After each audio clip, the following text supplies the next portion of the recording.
o BEG comigo se mistura, né? Eu nunca dei conta de omitir. Quando os comentários iniciaram sobre provável privatização, a política do governo federal é privatizar bancos estaduais, eu como líder classista não me omiti. Buscamos, juntamente com os companheiros, apresentar um projeto para a diretoria, para o governo de Goiás, para apresentar ao Banco Central, visando a preservação do banco, que naquela época era a principal mola propulsora do desenvolvimento do Estado de Goiás. Esse projeto foi submetido à diretoria, a diretoria o absorveu. Numa Assembleia Geral, nessa Assembleia foi constituída uma comissão de 3 conselheiros, numa reunião do Conselho de Administração, melhor dizendo.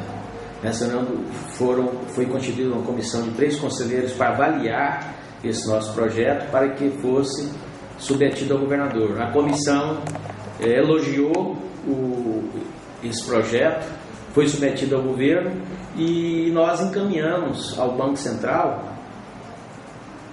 Na época, não lembro se era Gustavo Franco, não lembro quem que é, foi apresentado e houve um retorno por parte de um assessor do presidente do Banco Central que aquele modelo ele não seria importante, não seria bom apenas para Goiás. Ele seria um modelo que poderia ser utilizado pelo Banco Central para todo o Estado da Federação.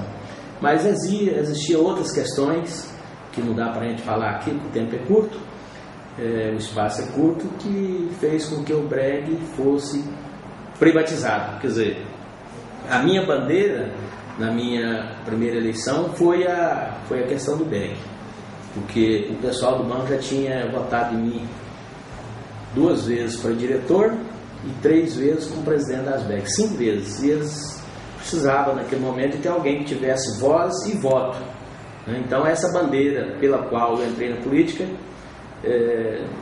quando eu me elegi já não existia mais, porque eles ficaram, a época, o governo da época segurou num contrato de gaveta com o Banco Central, assinaram um contrato passando o BEG para o Banco Central no mês de julho. Eu tenho cópia desse documento, mês de julho, e a federalização do banco foi anunciada depois do segundo turno, no final de outubro. Quer dizer, eles não foram corretos conosco, ao tempo em que elogiaram o nosso projeto, entendendo que ele seria uma boa para o Estado, mas não tinha um contrato de gaveta, já entregando o BEG para o Banco Central. Naturalmente que depois teve o processo legislativo, mas já tinha um contrato de gaveta. Eles não fizeram o anúncio antes, que seria decisivo na eleição de 98. Se eles tivessem anunciado antes, a vitória do Marconi teria sido mais fácil. Eles anunciaram só depois de perder a eleição, né? Mas foi muito importante, eu fiquei sem norte naquela época, que a razão pela qual eu entrei no político não existia mais. Mas valeu a pena o pessoal ter votado em mim, porque o projeto que foi para a Assembleia, pedindo autorização da Assembleia para federalizar o banco, tinha 2 linhas e meia. Eu tenho cópia.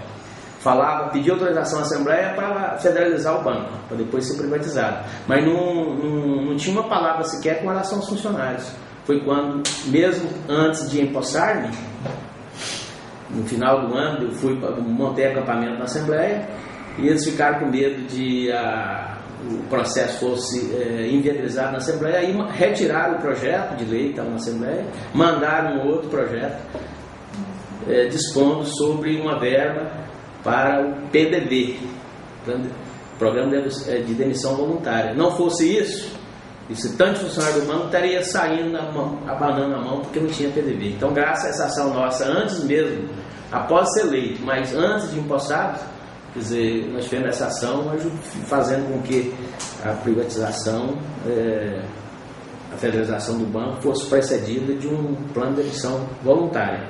E tem que registrar também que, mesmo a privatização não tendo sido boa para Goiás, mas temos que ressaltar que, graças a essa ação nossa, aí já com a participação do governo Marconi Perillo, a privatização nossa ela foi diferenciada em relação às outras que aconteceram no país.